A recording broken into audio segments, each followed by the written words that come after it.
Olá, eu sou Bruna Santos e sejam todos bem-vindos a mais um episódio do Pod Miau. Hoje a gente tem a honra de receber aqui no estúdio o empreendedor, ativista, socioambiental, André Comaru. Seja bem-vindo, meu querido. Obrigado, Bruna. Obrigado pelo convite. Parabéns, né? Primeiro de tudo, pelo seu trabalho fundamental de espalhar também a luta pela causa pet, pela causa animal, de forma geral. E é uma honra estar aqui para trocar essa ideia com vocês. Imagina, a gente que agradece aí por toda a sua trajetória incrível, que a gente vê que é um lutador aí da causa socioambiental. E isso, pra gente, é uma alegria, né? Porque quando a gente vê um representante assim, a gente sente assim, ali viver, tem alguém fazendo algo diferente e inspirando outras pessoas também. Isso é muito bom a gente trazer para cá. Obrigado. Conta pra gente como começou a sua história dentro do meio ambiente e tudo mais da causa. Para tentar resumir um pouco, né, toda essa história, eu sempre fui muito conectado com a natureza, né? Sim. Grande amante dos animais, oceano, surf, muito conectado, pé no chão, sabe? Gosto de sentir a natureza. Sou desses que sempre abraçaram as árvores. E eu lembro que eu, pequeno, eu tinha um sonho acordado, né? Que eu tava assim no carro. Eu tenho essa memória muito, muito viva na minha cabeça. Eu, no banco de trás, no carro do meu pai, minha mãe e eu, meu irmão, sei lá, 8 anos de idade, eu falava assim, cara, se um dia eu fosse muito, muito, muito rico, e eu sentado, eu tenho essa memória perfeita, eu com a cabeça no vidro, se eu fosse muito, muito, muito, muito rico, eu queria esse dinheiro só pra mim, ou eu queria ter a mágica de dar um estalo e Fortaleza ser justa pra todo mundo, perfeita. E eu lembro que, cara, eu queria muito que minha cidade fosse justa e perfeita. E normalmente isso acontecia quando eu passava pela Praia do Futuro, Sim. indo pra praia com os meus pais, né? Então, acho que desde pequeno eu tive esse chamado, sabe? Essa luz assim interior voltada, sempre me senti muito conectado. Mas eu acho que teve um ponto, acredito que teve um ponto aí de mudança de trilho de vida e realmente de pensamento, que foi quando eu fui morar na Austrália, Sim. em 2009, porque basicamente é um país do tamanho do Brasil, porém com 25, 26 milhões de pessoas. Então a natureza é muito viva e ela fala muito alto e as pessoas ainda são muito conectadas com a natureza. Elas se relacionam com a natureza, né? E em 2016 eu fui morar um tempo nas Ilhas Fiji. Sim. E lá foi assim foi quando a natureza me abduziu mesmo. Falou assim, olha, você veio aqui para isso. Eu encontrei o meu chamado. Foi nas Ilhas Fiji. Então veio dessa contextualização aí, não saberia te dizer quando, mas tiveram algumas mudanças. Era exatamente o que eu ia citar aqui. Como foi essa experiência nas Ilhas Fiji que fez você se inspirar, né? Aí você já trouxe aqui. E como foi, assim, esse contato lá com a natureza? Não dá mesmo para explicar? Foi muito sensorial? Foi muito uma experiência pessoal que fez te abrir outros caminhos? Enfim. Cara, foi um pouco disso tudo e para um pouco mais, né? Sabe quando tu chega num local, não sei se você já viveu essa experiência ou quem tá assistindo já viveu essa experiência, mas quando tu chega num local e tu fala assim, eu já tive aqui antes, talvez Sim. em uma outra vida, nossa, eu me sinto pertencente, como assim? Aconteceu muito comigo na Austrália e em Fiji, né? É como se eu estivesse no Ceará, como se eu estivesse ali surfando no Icaraí, na praia de Iracema. Só que nas Ilhas Fiji, imagina um Brasil assim, sei lá, dos anos 40, 30, né? Uma coisa bem remota, muita natureza e muita conexão. Então eu fiquei 1 ano direto nas ilhas, né? Eu volto todos os anos, eu tenho um projeto ainda hoje lá. E basicamente muitas pessoas e muitas dessas vilas que me acolheram vivem do que plantam, do que caçam, do que pescam, né? Se orientam pelas estrelas, navegação é pela brisa do mar. Nossa. Então é pé no chão, sabe? É muita tipo assim, é medicina natural. Então naquele período de 12 meses de 2016 foi quando eu falei assim, nossa cara, eu realmente estou me sentindo 100% fully, né? Fully em inglês fala fully part, né? Totalmente parte da natureza, assim. E foi ali que o chamado, né, subiu mais forte e aí eu tive que gritar, né? Então você meio que imaginou como seria se Fortaleza fosse assim, né? Acordar com o pé na areia e ter se alimentada do que a natureza dá. Realmente seria perfeito, né? Seria lindo, Imagino cara. Que hoje em dia seja um pouco utópico, mas quem sabe. Mas posso falar uma coisa, Bruna? Pode. Conheci ontem, numa audiência, né, sobre a nossa praia, Sim. um brother que o nome dele é Jovem. Ele gosta de ser chamado de Jovem. Ele é descendente dos indígenas Tremembés, os indígenas, né, mais antigos do Brasil. E ele é da Praia dos Botes, ali do lado do Yacht Club, no Mucuripe. Muito impactada pela especulação imobiliária, pelo esgoto, pela sujeira, enfim. Pela violência. E ele é um cara que vive do mar. É um cara que vive completamente off. E lá ainda existe uma resistência de comunidade pesqueira, né? É quase utópica, mas ainda existem essas pessoas e a gente está precisando cada vez mais escutá-las, respeitá-las, preservá-las e desenvolvê-las para que elas possam ensinar para a gente como tomar conta do planeta. Muito interessante saber que ainda resistem, né? Resistem. Eu acho que a palavra aí é resistência mesmo. Total. Sobre o nosso Iracema, né? E educação ambiental. O que motivou fundar o coletivo Nosso Iracema e quais são os principais objetivos do projeto?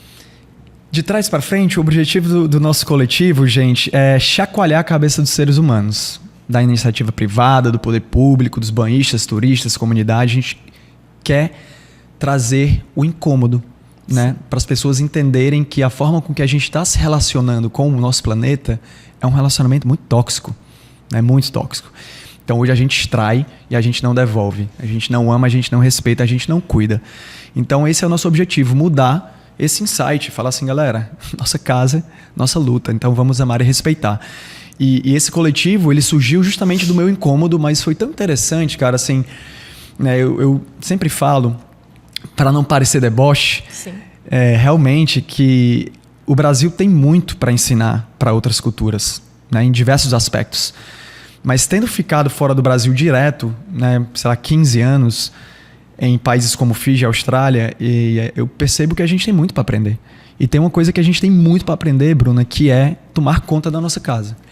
E depois desses 15 anos fora, quando eu voltava para Fortaleza, muito rapidamente, né, durante esses 15 anos, eu não tinha a oportunidade de conectar com a minha cidade.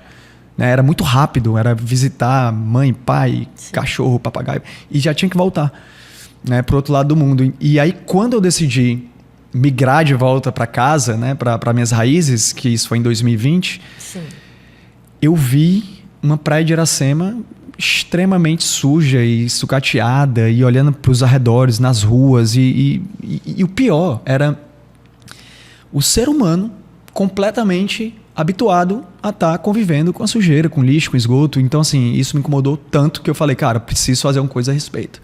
Né? A gente não estava fazendo o mínimo básico necessário.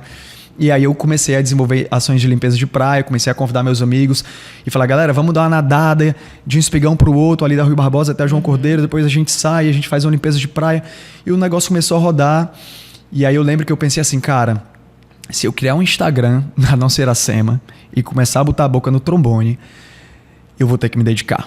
Né? E eu tive que pensar, porque eu já estava com algumas missões, né, na minha vida, projetos.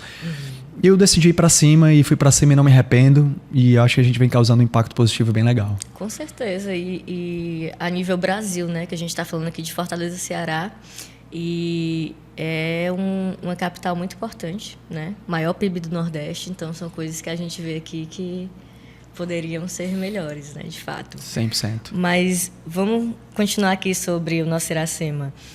Quais iniciativas de educação socioambiental vocês desenvolvem para promover o bem-estar dos animais marinhos e terrestres, né, naquela região? Recentemente, infelizmente, né, eu vi no seu Instagram uma tartaruga, né, que já estava morta quando você foi tentar resgatar, e é uma pena. O que é que pode ser feito? O que é que o coletivo traz, né, para ter essas mudanças? Cara, essa tartaruga, infelizmente, não foi a última e não foi a primeira, né? E era uma tartaruga verde, que é uma espécie em extinção. E a gente precisa realmente entender que, além de ser uma vida, é um ser, ela tem um papel fundamental no ecossistema, no equilíbrio da biodiversidade da nossa vida, enfim. Sem contar que é um ser tão lindo, né, cara? Cara, isso é uma obra de arte. Eu tenho uma experiência de mergulhar com uma tartaruga uma vez em uma viagem que eu fiz para a Indonésia que me fez, assim, me apaixonar 1 milhão de vezes mais por esse animal, né? Mas, enfim. Então, quero primeiro agradecer ao Instituto Verde Luz, né, que faz um trabalho maravilhoso não só com as tartarugas marinhas, mas com outros seres também e outras causas ambientais, e que atendeu de prontidão mais um chamado nosso para resgatar essa tartaruga, infelizmente sem vida, e o laudo daqui a pouco está saindo, mas já temos os rumores do que vai ser o laudo oficial, e é muito triste, que provavelmente foi uma pancada de um barco em movimento, um jet ski. Mas poderia ter sido poluição plástica, poderia ter sido rede ilegal, pesca fantasma, enfim.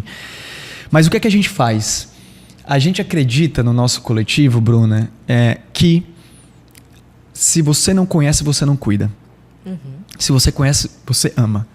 Então a gente traz o conhecimento do que está embaixo daquele universo que a gente nem conhece. A gente conhece mais o espaço do que o nosso oceano. Cientificamente falando, a gente investe muito mais dinheiro e muito mais tempo para conhecimento do espaço do que o oceano. Então, quando as pessoas chegam na praia de Iracema, ou na Praia do Futuro, ou na Sabiaguaba, ou seja, qualquer praia do nosso estado e da nossa capital, elas muitas vezes não sabem o que está ali dentro. Né? Então, Fortaleza, por exemplo, é patrimônio natural. O Boto Cinza é um patrimônio natural da cidade de Fortaleza, por lei municipal desde 2012. Né? E eles também estão correndo risco de extinção. Né? E a gente só tem 30 indivíduos hoje na Praia de Iracema, quando antes, nos anos 90, a gente tinha 90. Né? E a gente, infelizmente, resgatou esses animais sem vida também. Então, as iniciativas que a gente faz, além de tudo, é de sensibilizar trazendo informação. Sim. Então, a gente fala quem mora ali dentro, qual a importância desses animais, desses seres para a nossa vida, por que a gente tem que preservar. Né? E, obviamente, a gente traz isso de diversas formas e leituras. Então, a gente traz muito mundo lúdico. A gente trabalha, né, junto com o Carlos Careca, que é um dos cofundadores do Coletivo Nossa Iracema, junto comigo. Muito legal as artes, né? Faz trabalho lúdico, incrível, cara. Então, muito assim, a arte dele ajuda muito a educar. Super criativo. Então, a gente faz muita articulação também com a iniciativa privada e poder público, o que seria genial, por exemplo, né? Se a gente estivesse na entrada de cada praia, a cada tantos metros, dentro das praias do Ceará e de Fortaleza, se a gente tivesse placas educativas, informativas, informando a nossa fauna e a nossa flora. Então. Lá na Austrália não tem uma praia, por mais remota que seja, que você entre, que você não vê uma placa bonita, bem sinalizada, falando, olha, gente, migração de baleia jubarte de tal período a tal período, se você estiver nesse período, pega o binóculo. Tartaruga XYZ mora aqui tem tubarão XYZ, não entre muito cedo nem muito tarde da noite, porque é hora de alimentação, você pode correr. Traz para perto o conhecimento marinho, e assim a gente consegue conectar e criar uma relação mais saudável. André, você citou recentemente em uma entrevista que o oceano estava na UTI, né? Como isso está afetando a gente, assim, os animais, a fauna local? Está na UTI, sim. E, gente, é uma pauta assim, importantíssima. Na verdade, afeta toda a vida do planeta. A minha, a sua, de quem está assistindo, de qualquer ser vivo, das árvores, da tartaruga. Por quê? Hoje o planeta tem um grande inimigo. Né? Fora o descaso do ser humano, né? O inimigo também tem outro nome, chama-se mudança climática. Sim. Então a temperatura do planeta aumenta a cada dia. E imagina que o nosso maior regulador da temperatura do planeta é o oceano. Né? Então, a gente está descuidando de quem mais pode proteger a gente contra o nosso maior inimigo. Maior inimigo da vida do planeta, mudança climática. Nossa maior ferramenta para combatê-la, oceano. E a gente está, né, poluindo os oceanos, a gente está pescando mais do que a gente consome, a gente está, na verdade, fazendo um ecocídio, né, de seres marinhos, porque as formas com que a gente pesca artesanalmente e industrialmente estão matando diversas espécies que são fundamentais, né, para a manutenção do ecossistema do oceano. Né? E o oceano, ele é, além de tudo, o nosso maior provedor de oxigênio. A gente fala que a Amazônia é o pulmão do mundo, mas a gente não aprende em canto nenhum que, na verdade, 55% do nosso oxigênio vem do oceano. Na verdade, né? O oceano é o maior absorvedor de CO2, porque é a maior massa que a gente tem no nosso planeta. Quando você olha para o globo terrestre, qual é a cor que você vê? O azul. Então, essa massa de oceano, além de tudo, é responsável por absorver o CO2 que a gente manda para cima, e ele traz isso de volta, o oceano traz isso de volta e provê para a gente o oxigênio. Né? E ele está recebendo 15 milhões de toneladas de plástico todos os anos. Ele está sofrendo muito com a mudança climática, corais esbranquecendo, né? A vida marinha morrendo, a gente pescando mais do que devia, a gente chama overfishing, né? Que é essa pesca exagerada, com pescas de arrasto, com redes de arrasto, redes às vezes do tamanho da cidade de Fortaleza, que são arrastadas em alto mar, né? Arrastando, inclusive raspando o solo né, de regiões marítimas. É uma grande loucura, a gente não faz ideia que isso acontece. Assassinato em massa, né? É um assassinato em massa. Você acompanha a fiscalização? Existe algo que fiscalize de fato essas pescas, marinha, enfim? Muita lei no papel, pouca ação na prática, então fica até a dica para quem quiser acompanhar quem realmente fiscaliza, né? Chama-se Sea Shepherd e Instituto ou Paul Watson Foundation, Fundação Paul Watson. Paul Watson, o que foi preso baleia, né? por ser um ativista, né, e de proteção às baleias. Ele foi preso por um lobby, né, do mercado de pesca do Japão, que fatura milhões e milhões anualmente na caça ilegal da baleia. Nossa, a gente vai deixar nos comentários esses links, tá? Que ele tá divulgando aqui pra gente. E realmente é uma tristeza mesmo, porque lembrou muito da causa animal. São várias leis no papel que a gente tem, mas na prática, né, isso a gente está lutando para divulgar melhor. André, vamos falar também da relação entre o branqueamento dos corais e a saúde dos animais marinhos, por gentileza? Super importante falar sobre isso e reforçando, né, que a saúde do planeta ela vai para além da saúde dos animais marinhos, mas de todos os seres realmente, né? Sim. E quando a gente tem o coral ficando branco, ficando pálido, perdendo a sua cor, né, de vida, significa uma parte do oceano que não está saudável, né? E os fitoplânctons, eles sobrevivem e podem, na verdade, prosperar e mandar o nosso oxigênio para a gente respirar se o coral estiver vivo. Coral morreu, o fitoplâncton morreu, parou a geração de oxigênio. E isso gera toda uma cadeia, né? A natureza é muito perfeita, né, cara? Então, assim, se a gente tem mudança de tempo, por que o coral está ficando branco, né? Primeiramente, porque a temperatura do planeta está aumentando, a temperatura do planeta aumenta, a temperatura do oceano aumenta. Com a temperatura do oceano aumentando, os corais, eles ficam brancos. Isso significa um sinal de não estarem saudáveis, como eu mencionei anteriormente. E isso afeta toda uma cadeia, né, biológica de vida dentro do oceano. Então, o primeiro sinal de não saudável, como fala essa palavra? O primeiro sinal que o nosso oceano está doente. Pronto. Obrigado. Você mesmo.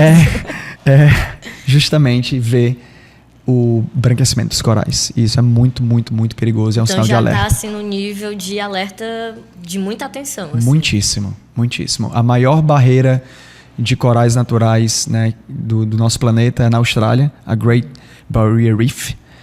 E a gente já tem uma boa porcentagem, infelizmente, desses corais ficando pálidos. Nossa, tem um número exato, assim, mundialmente, que tem essa previsão na Austrália, no Brasil e tudo? Tipo, nível que já está, assim, extremamente em perigo, assim, digamos, em alerta, né? E eu não vou saber a porcentagem agora para te falar, Sim. Bruna, mas os exemplos são aqui dentro de casa, né? Os nossos corais aqui, na Pedra da Risca do Meio, por exemplo, que é um parque marinho preservado aqui dentro do Ceará, né? O Ceará ele tem mais espaço geográfico no mar do que na terra. Nosso estado é maior, geograficamente falando, no mar do que na terra, né? E lá a gente tem um parque estadual, que é o Parque Pedra da Risca do Meio. Qual é a praia que fica? Saindo do Mucuripe ali reto, alguns quilômetros de barco. E é um ponto de mergulho, né? Enfim, com espécies marinhas lindas, coloridas e ainda com corais, né, saudáveis, mas ali a gente já vê, né, a palidez dos corais acontecendo também. Uma pena a gente não ter essa informação assim nas praias, como você falou, né? Muito interessante. Uma aula, realmente, André. Muito, muito legal saber. Infelizmente, também a gente fica preocupado com os dados, né? Mas vamos nos movimentar para... acho que não dá para mexer no que já foi feito, mas pelo menos daqui para frente tentar melhorar. Regenerar, essa é a palavra. Regenerar. Em relação à regeneração, quais as ações que poderiam ajudar em relação a isso? Bruno, eu acredito muito, muito, muito, muito, muito piamente que as revoluções começam dentro da gente, né? Nós precisamos escolher ser seres humanos com outro tipo de relação com o planeta. Melhores seres humanos, né? Então, acho que fazer o nosso dia a dia, né, uma boa prática para o nosso planeta, nos informar. Importantíssimo, galera, consumir. Já que a gente vai consumir conteúdo de internet, vamos usar os algoritmos ao nosso favor, né? Então, quanto mais a gente consumir conteúdo que traga pra gente informação sobre como ser o melhor ser humano pro planeta, né? Sobre oceanos, sobre florestas, sobre, enfim, cuidados do dia a dia com o nosso gerenciamento de resíduos. Quanto mais a gente fizer isso localmente, mais impacto global a gente vai ter, porque isso tudo é uma geração de energia, né? E o exemplo arrasta, né? Eu adoro os clichês, né? O exemplo realmente arrasta. Então, a gente precisa fazer no nosso dia a dia essas ações. Separar o seu resíduo, diminuir o consumo de plástico, apoiar uma causa, seja de animal, do idoso, do golfinho, da tartaruga, do oceano, seja o que for, apoie. Se você não pode comparecer presencialmente, doe mensalmente, sabe? Ajude, faça parte desse movimento de geração de energia que muda, né? Que faz com que as coisas aconteçam. André, falando assim da poluição nas praias, né? A gente vê muito as ligações clandestinas de esgotos, infelizmente. Como você avalia isso, principalmente aqui na Praia de Iracema? Cara, problema gigantesco, problema histórico e que nenhuma gestão da Prefeitura de Fortaleza, independente da bandeira, não é que conseguiu resolver, nem tentou resolver. A real é essa. Entendi. Então é um problema esquecido embaixo dos panos. Vale a pena ressaltar que tem um problema gigante também, que é o problema do resíduo sólido, né? Que também vem pelas galerias de água de chuva e que também são, né, descartados incorretamente pela população em diversos níveis na praia. Mas especificamente sobre as ligações clandestinas, o que acontece basicamente a gente tem, né, uma população que não tem acesso à rede, mas a grande maioria dentro da vertente marítima de Fortaleza, ou seja, aquelas ligações que têm envolvimento com a nossa orla, são residências que têm acesso à rede de esgoto e decidem ser clandestinas. Então, literalmente, é o esgoto que deveria estar indo para uma outra tubulação que é ligada na rede de chuva e quando chove, essa chuva leva o esgoto direto para a praia. Por que a galera faz isso? Porque eles não querem pagar taxa. E eu estou falando, né, de redes de hotéis, eu estou falando de colégios, né? Isso a gente fala abertamente no nosso canal do nosso coletivo, tá, gente? Então, é importante porque essas entidades, empresas e nomes e edifícios estão jogando merda na sua praia, né? Isso afeta a vida marinha enormemente, né? Isso afeta a comunidade pesqueira, que come o peixe, que está ali dentro da água. Isso afeta quem pratica esporte náutico, isso afeta o turismo, isso afeta o banhista, né, local e que vem de fora. Afeta tudo. Ninguém ganha com isso. Sabe quem ganha com isso? Quem está economizando R$1.000, R$1.500 de não pagar uma taxa. Eu te pergunto, vale a pena? Sabe? Então a gente está dentro do Ministério Público Estadual lutando para mudar essa realidade e a gente vai mudar essa realidade. Uma dúvida, assim, da parte da orla, de praias próximas. É só ali na Praia de Iracema ou pega assim uma leste, pega Praia do Futuro, pega Sabiaguaba, ou é mais ali a concentração? Gostaria muito de falar para ti, Bruna, que é só na Praia de Iracema, mas não. A gente sai da Barra do Ceará até a Sabiaguaba e tá tudo contaminado. Choveu, Fortaleza fica sem praia própria para banho. Essa é uma grande realidade. Ligação clandestina em toda a cidade. É uma pena. Uma grande pena. Bem difícil. O nosso Iracema, ele faz essa conscientização, essa divulgação e tudo. E como é com as pessoas locais ali, os moradores e tudo? Vocês incentivam a denúncia dessas irregularidades? É uma situação bem delicada, sabe, Bruno? A gente, inclusive, no período crítico ali do início das denúncias, os comerciantes estavam com a gente, né, apoiando. Vamos, André, vai para cima, estamos contigo, estamos com o coletivo. E a gente bateu tanto e deixou tão exposto a questão do esgoto que as pessoas pararam de ir na praia, naquela região, né? O que acarretou uma queda econômica para os comerciantes da região. Então, eles solicitaram para a gente diminuir o tamanho da pancada. Então, é um território sensível, né? É um território na Praia de Iracema. A gente tem comunidades como o Poço da Draga, né, que já vai completar 119 anos agora em maio, por exemplo. Graviola também ali. Temos a Graviola, né? Enfim, a gente tem comunidades ali originárias que elas dependem do turismo e da movimentação do local para poder gerarem economia. Então, quando a gente traz esses problemas à tona dessa forma, a gente acaba prejudicando economicamente a população. Mas, sim, eles estão com a gente na luta. A gente só tem que dosar sempre a forma como a gente entrega, o momento que a gente entrega. Mas essa sensibilização é fundamental. Existe esse contato, né, com os moradores assim do Moura Brasil, da Graviola, do Poço da Draga. Eles têm essa consciência também junto a vocês, né? Só esse diálogo para orientar. Todos os projetos que a gente constrói, sejam projetos educativos de denúncia ou seja o que for, né? São projetos construídos sempre com escuta ativa e participação ativa da comunidade. A gente se orgulha muito de trabalhar nesse formato. Como todo projeto deveria ser, né? Cartilha básica que infelizmente não é aplicado por aí, mas é isso aí. André, e qual as medidas você acha que dá para mitigar um pouco essas ligações clandestinas e para preservar as vidas dos animais marinhos ali naquela região? São muitas iniciativas que precisam ser colocadas, né? A gente vai desde campanha de educação ambiental, né, massivas. Eu adoro comparar as campanhas que existiram. Quando eu era moleque, menino ali, a gente teve campanha de uso de cinto de segurança. Eu lembro, era campanha de TV, rádio, jornal, panfletagem no meio da rua. Não que eu seja a favor de panfletos, tá? Não sou. Mas enfim, era o que acontecia naquela época. Foi uma grande lavagem cerebral. Junto com isso, fiscalização e multa. Sim. Quem anda sem cinto de segurança hoje? E aí, na sequência, alguns anos depois, a gente teve lei seca. Mesma coisa, campanha para todo lado, fiscalização e multa. Tem uma galera que ainda arrisca tomar uma e dirigir, mas, cara, diminuiu demais o número de acidentes, né, comprovadamente.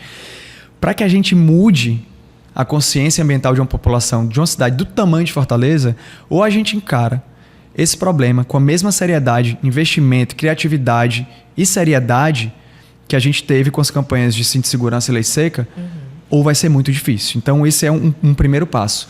Claro, a gente tem que trazer isso para o setor de educação, né? Então, dentro de escola, dentro da universidade, dentro do próprio poder público, principalmente, né? Dentro da iniciativa privada, chacoalhar a mente das pessoas que tomam as decisões hoje, porque a gente precisa começar a tomar decisões mais assertivas, né? Daqui para frente. Não é esperar a criança que está na escola virar um adulto para depois a gente tomar conta do planeta. O planeta precisa de ações urgentes, emergenciais agora, né? A gente não tem mais tempo a perder.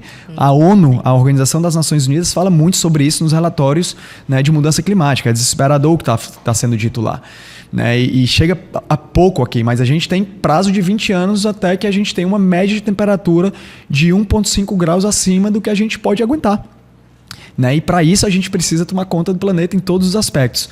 Especificamente do oceano. O oceano se faz tão importante que, por conta desse relatório da ONU de 2017, a ONU criou o que se chama a Década do Oceano. Então, a prioridade da ONU, desde 1945, quando ela foi criada, pela primeira vez, é um bioma. Então, assim, do ano de 2021 ao 2030, a prioridade é o oceano justamente por esses aspectos de mudança climática e o oceano ser nossa maior ferramenta, como eu mencionei anteriormente. Então, temos que ter essa educação, temos que ter políticas públicas mais eficazes, temos que ter fiscalização, né? A gente tem que ter um envolvimento da iniciativa privada muito diferente do que é hoje. A iniciativa privada se envolve hoje nos processos socioambientais para colocar selo e falar que está bem na fita. E daqui a pouco larga, né, a luta. Então a gente precisa criar formas disso virar, né, parte do gene das empresas. E tudo começa com o poder público realmente querendo encarar isso como uma problemática, né, existencial, uma problemática de cidadania, de vida, né, de todos os seres. Uma força em massa, né? Uma força em massa. Público, privado e tudo mais. Comunidade, né, sociedade civil organizada, onde as verdadeiras revoluções começam, né, são dentro dos guetos e dos becos e das favelas, né, do povo que mais sofre. A gente inicia a revolução, infelizmente, por conta das opressões, né? E dentro da mudança climática existe o racismo, né, ambiental, o racismo climático, a injustiça climática, que é, basicamente, o planeta está nessa situação por conta de 5%, né, de empresários que comandam, né, o mundo. E a gente tem uma grande porcentagem da população que é a que sofre mais, e essa é uma população em situação de vulnerabilidade. Exemplo clássico: em época de chuva, esgoto chega na água, maré sobe, e o esgoto vai para onde? Para as comunidades que não têm saneamento, né? Eu tenho certeza que elas não são as que mais poluem o planeta. Com certeza não. André, como que o nosso Iracema, eles convocam assim, voluntários e tudo, empresas, mão de obra para fazer essas ações com vocês?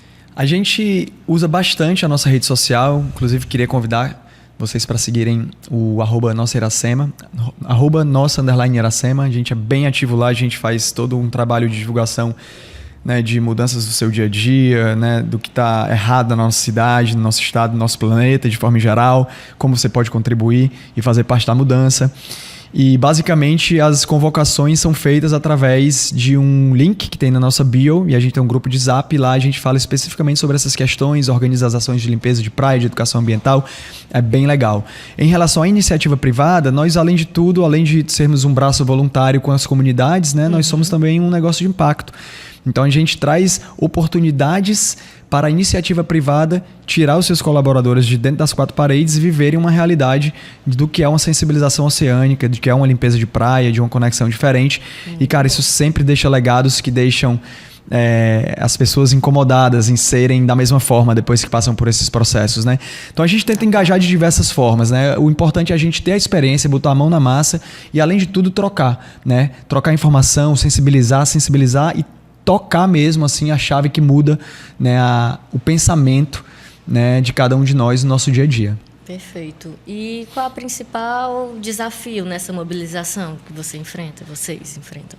Cara, a continuidade, né, assim, como todo negócio de impacto, a gente, seja uma ONG, seja uma iniciativa privada, né, com resultado de impacto socioambiental, o investimento normalmente é um grande desafio, né? Então é uma pauta que está sendo muito falada, mas ainda não é tão levada a sério, né? Então a gente precisa de mais incentivo, a gente precisa de mais legislações que tragam para a gente o respaldo legislativo para que a gente possa implementar ações respaldadas em leis e a iniciativa privada leve mais a sério, né, esse tipo de iniciativa. Então acho que o aporte econômico, a energia, dinheiro, é muito importante para nossas causas, sabe, Bruno? Eu acho que a gente, dentro dessa remada contra a maré que a gente faz, a gente tem que ter um motor muito forte. E eu não posso fazer isso voluntário porque eu tenho conta para pagar, né? E eu acho que a gente tem que, na verdade, sermos bem-sucedidos, né, economicamente para a gente expandir, né, essas iniciativas. Veja bem, você tem marcas, né, que vendem shampoo, cerveja, refrigerante, expandindo seus produtos, expandindo as suas embalagens, o que significa expansão de produção de gás carbônico, expansão de embalagem no nosso ecossistema.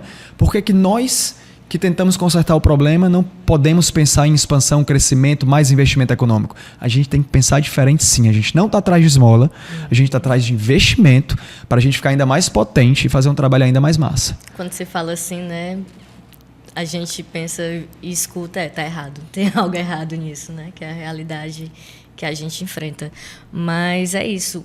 Tem alguma história de sucesso, um impacto positivo que você possa compartilhar aqui com a gente? Tem, e é de um evento que eu faço parte, né? Eu desenvolvo um campeonato chamado Festival GKC Velas Trairi, é um campeonato de kitesurf, que inclusive acontece agora lá na praia do Guajiru, no Trairi, Costa Oeste, lindíssimo. Faço esse projeto junto com meus dois brothers, Diego e o Jailson, e mais um monte de gente massa que está com a gente. É uma etapa do Campeonato Brasileiro de Kitesurf e Wingfoil, diversas modalidades, e também agora do Campeonato Sul-Americano. É o primeiro campeonato nacional, abrindo a temporada dos ventos. Que ótimo.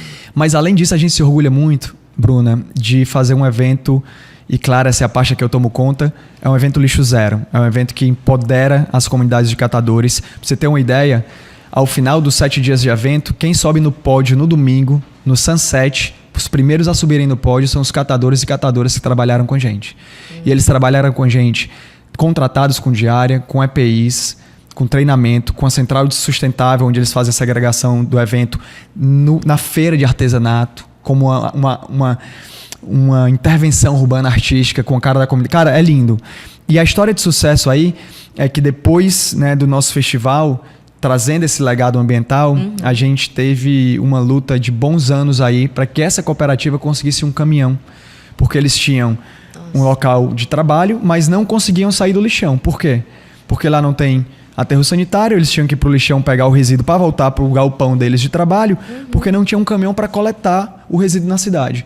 E aí, junto com a autarquia do meio ambiente, né, do município do Trairi, ontem, terça-feira, depois de muitos anos de luta, a gente teve a notícia que finalmente, né, a prefeitura fez, né, a entrega desse caminhão para a cooperativa. Isso é um legado também do nosso festival, né? A gente fica muito feliz por isso, porque isso pode ser o início de uma revolução ambiental dentro do município do Trairi. Com certeza, só essa revolução aí de você valorizar, né, todos esses voluntários aí no evento, de subir no pódio, assim, eu acho que é a emoção também deles, né, de fazer parte mesmo daquilo. E isso é bem legal. É engrandecedor, mas veja bem, eles não são voluntários, eles estão sendo, inclusive, pagos, né? São catadores e catadoras que trabalham no lixão, né, do município, e a gente resgata eles daquela situação desumana de trabalho para trabalhar devidamente equipado, contratados, com muito amor, respeito e dignidade no trabalho deles, e eles geram uma renda lá dentro do festival em uma semana, o que eles gerariam dentro do lixão em um mês, né, além de tudo. E daí surge, por exemplo, um outro legado, né? A cooperativa hoje dialoga com as pousadas para pegar os resíduos separados dentro das pousadas, né? Então a gente começa a incentivar, né, essa transformação do município, e o legado é justamente a gente iniciar isso no festival e deixar que a comunidade absorva e se inspire, né, dessas iniciativas para continuar de forma independente. É muito legal. É um festival que tem realmente um impacto muito positivo. Muito positivo. A gente tem como pilar o esporte, o empreendedorismo, a cultura e a sustentabilidade. Mais um Instagram para você seguir aí, Festival GKC Velas Trairi. Muito massa, e cola lá. Muita música, muita cultura, muita arte, muito esporte e muita consciência ambiental. Vamos seguir, vamos deixar todos os links aqui, gente, que é muita informação, muita coisa boa que ele está trazendo, a gente vai deixar aqui para todo mundo seguir e ficar informado. André, e quem está ouvindo aqui a gente ficou com muita vontade de ser assim um ativista como você, que você inspira mesmo, de fato. Inclusive, eu vou querer entrar em algum desses projetos também. Não tem tempo, mas a gente vai ver e arrumar. O que é que eles podem fazer? Onde eles procuram e tudo para estar participando dessa causa? Bom, obrigado, seja bem-vinda, né? Esses projetos são nossos, né? São projetos para o bem coletivo, né? De todos os seres. Então, tá todo mundo convidado sempre a participar disso aí. Como engajar, né, cara? Assim, eu acho que a primeira coisa é você escolher uma causa. Sim. Ou causas. Né? Podem ser várias. Né? Então, o que é que te toca mais? Né? É a causa pet? É a causa do idoso? É a causa do meio ambiente? E aí, pede indicações, né, de pessoas que você confia. E aí, você não acompanha só pela internet. Você precisa tentar ver referência, participar de ações, porque aí você engaja em um outro tipo de nível. E quando você engaja nesse tipo de nível, aí tudo muda. Você é picado pelo aquele mosquito daquela causa, e aí, como diz o meu amigo Antônio Jerimum, para trás nem para pegar embalo. Você vai estar sempre dando, né, o que você pode. Às vezes o seu melhor, de 0 a 10, vai ser 10. Às vezes o seu melhor vai ser 2, e está tudo bem. O importante é você compartilhar, doar, participar, engajar, porque esses projetos precisam muito de visão, visibilidade, precisam muito de apoio econômico, precisam muito de voluntários, né, de ideias, e a gente precisa expandir essa mensagem. É o famoso compartilha que transborda, né? Então essa é a minha dica. Vê o que toca no teu coração primeiro. Fica meio que um exemplo na bolha da gente, né? A gente vai fazendo aquilo ali, levando pro dia a dia e vai impactando outras pessoas e trazendo mais gente. Acho que é mais ou menos por aí também. E aí você aumenta a bolha, né? E essa bolha um dia explode e a mensagem tá difundida. André, então como é que você vê o futuro das iniciativas de preservação ambiental no Brasil? Entre comunidades locais e a proteção da fauna marinha? Olha, eu preciso trabalhar sempre com o mood e esperança, né? Eu jamais poderia estar dedicando a minha vida pessoal e profissional, né? Sim. E te confesso que é desafiador, porque quando você mistura o profissional com o pessoal, né, com um chamado, né, às vezes você não consegue, né, equilibrar muito as coisas, você fica hiperfocado no negócio, né? Então é sempre bom respirar. Com certeza. Então, cara, eu vejo um futuro de muito trabalho, de muitos desafios, muitas missões, mas eu nunca perco a esperança.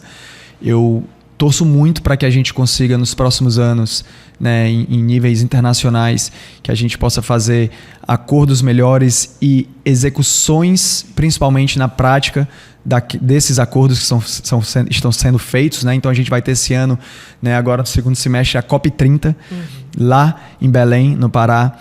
A COP, ou as COPs anteriores, têm sido uma grande decepção na execução prática daquilo que é assinado, principalmente por conta da iniciativa privada. Então a gente precisa mudar, a gente precisa colocar a mão na massa e desenvolver realmente ações perenes e revolucionárias, sabe? A gente tem que se incomodar e sair da zona de conforto. O planeta precisa de atitudes que nos tirem da zona de conforto. Tipo assim, André, então A minha zona de conforto hoje é quando eu for pra Praia do Futuro usar um canudo plástico porque eu não quero botar a boca no coco. Tá, então a sua zona de conforto agora vai ser você levar o seu canudo de alumínio pra lá. E se você não levar o seu canudo, ou você pede um copo e bota água do coco dentro, ou você não bebe o coco. Guardadas as proporções, o que o poder público tem que fazer, né, o que os governos, né, o que o planeta, quem gera o planeta tem que fazer é isso. Sair da zona de conforto, mudança de hábito. Nunca é fácil, né, e demora. E essas ações precisam ser emergenciais. Se demoram, elas precisam começar para ontem. Quer dizer, para muitos anos atrás, né? A gente vem falando da mudança climática e todos esses problemas desde a Eco Rio em 92. E só agora, nos últimos anos, parece que a gente realmente está entendendo essa seriedade. Então, a gente precisa cuidar. Demora mais uma hora, fica ali, né? Para acordar, né? Tá na hora de acordar já. É Já isso que a gente passou espera, da hora cara. de acordar e vamos lá. Está na hora de tomar um choque mesmo, assim, na tomada. Isso. A gente meio que está chegando aqui já ao final, gente. Um bate-papo aqui muito bacana, esclarecedor. Uma ótima aula aqui de meio ambiente. E a gente vai para um quadro bem legal, que a gente chama aqui de bate-pata. Vamos bater aqui a patinha, André? Opa, vamos lá. Eu falo e você diz aqui o que vem à cabeça rapidinho, tá bom? Um animal que te inspira. Tubarão. Praia favorita do Ceará. Praia de Iracema. Um hábito sustentável que você não abre mão. Respirar. Muito sustentável mesmo. Algo que te tira do sério. Políticos. Um sonho para o futuro da Praia de Iracema. Chegar na Praia de Iracema e encontrar uma praia livre de lixo, livre de esgoto e vibrando amor. Muito perfeito. Um livro ou documentário que te transformou? Pode ser os dois? Pode. Um livro, O Dia do Coringa, do Jo Stengarde, um escritor norueguês maravilhoso, mudou minha vida. Um documentário, Seaspiracy. Sea de oceano, S-E-A, e piracy de conspiracy, conspiração do oceano, Seaspiracy. Se pudesse deixar uma mensagem para as futuras gerações, qual seria? A mensagem para as futuras gerações, eu vou aproveitar para colocar para as atuais gerações também, pode ser? Vai ser uma mensagem para todo mundo que estiver ouvindo a gente, seja essa pessoa passada, futura ou presente. A maior ameaça ao planeta é pensar que uma outra pessoa irá salvá-lo. Essa frase não é minha, essa frase é do Robert Swan, que é um ativista inglês incrível, que tem um projeto de regeneração dos nossos polos, são cruciais para a vida do planeta. E essa frase é linda. A maior ameaça ao planeta é pensar que uma outra pessoa irá salvá-lo. Então a revolução começa aqui dentro, galera. Acredita, cuida. Linda e impactante. Muito boa. Para quem chegou até aqui, eu só tenho a agradecer você que acompanhou. E André, muito obrigado por compartilhar tanto conhecimento aqui com a gente. Eu fiquei inspirada, de fato, e foi muito bom ter esses esclarecimentos e vou continuar acompanhando o seu trabalho, de vários projetos que você já faz e tudo. E fala pra gente aqui, onde que a gente pode te encontrar, as redes sociais e tudo dos projetos, por favor. Olha, muito obrigado, Bruna. Brigadão a todo mundo que assistiu. São muitos projetos, eu toco hoje 8 projetos. Então, para eu não falar todos os arrobas, lá no meu link da bio, André_Komaru, C-O-M-A-R-U, só tem assim, ó, Revolutions, um planeta, e embaixo todos os links dos projetos que eu toco. São projetos lindos, maravilhosos, para o bem coletivo, para a vida do planeta. Então, espero que vocês possam conectar com a gente, não só no mundo digital, mas também vindo participar das nossas ações, porque é tudo nosso. Muito obrigada, André. E você que nos acompanha, não esquece de seguir no Spotify, Instagram, YouTube e a gente se vê no próximo episódio. Até breve.